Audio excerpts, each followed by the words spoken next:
Moving to the field page, the top half of the page is the same as in the old PSI program, with one important distinction.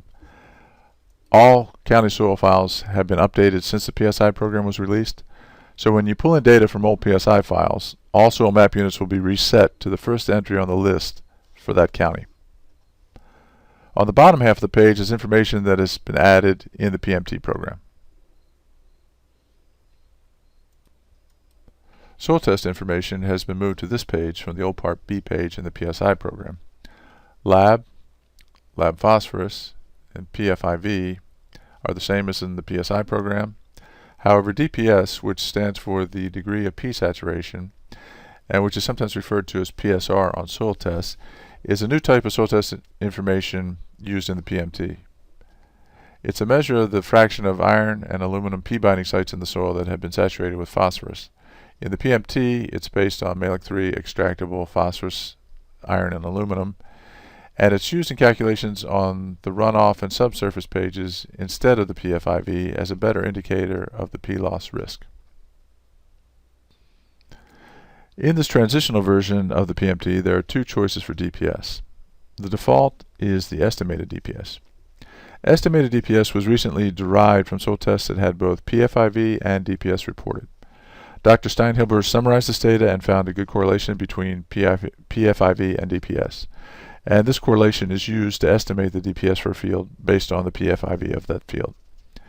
MDA has agreed to allow estimated DPS to be used in the PMT on a temporary basis so that operators who just paid for new soil tests, which are good for 3 years in nutrient management plans, won't have to go out and retest if DPS was not available from the lab they used. However, if your lab does report DPS, sometimes referred to as PSR, you can select the Use Lab DPS button and enter that value. If your lab does not report DPS but has Mehlich 3 iron and aluminum values, you may enter them and the lab DPS will be calculated automatically.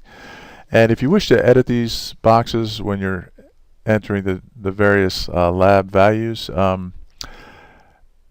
entering the value directly and having it calculated is mutually exclusive. So in order to enter the aluminum and iron, we have to delete the DPS first.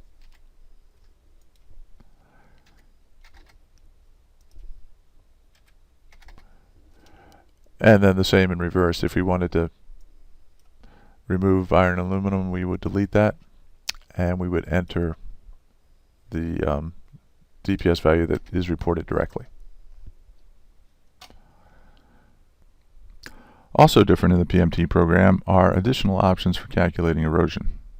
The second option, Russell 1 or Russell 2 factors obtained externally, was the method for determining soil erosion in the old PSI program.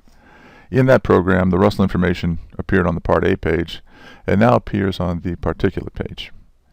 As in the PSI program, you type in the LS, the C, and the P factors, which were generally determined from lookup tables in the PSI manual. And just as a note, the convention in the PMT program is that boxes that are white allow data to be typed in.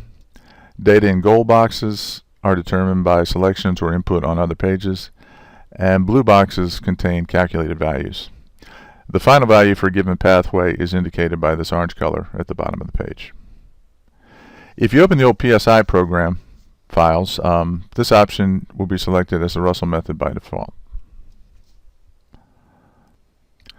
If you open files created in the old PSI program, this option will be selected as the Russell method by default. And your LSC and P factors will be automatically loaded into the PMT program. With the third option, you simply input just the Russell A value from a conservation plan or Russell 2 output directly onto the particulate page. When the first option is selected, erosion is calculated internally by the program using Russell 1. And the LS, C factor, and P factor pages become enabled only when this option is chosen. And then erosion is calculated automatically and appears on the particulate page. And I'll go into more detail on using these Russell pages in another section.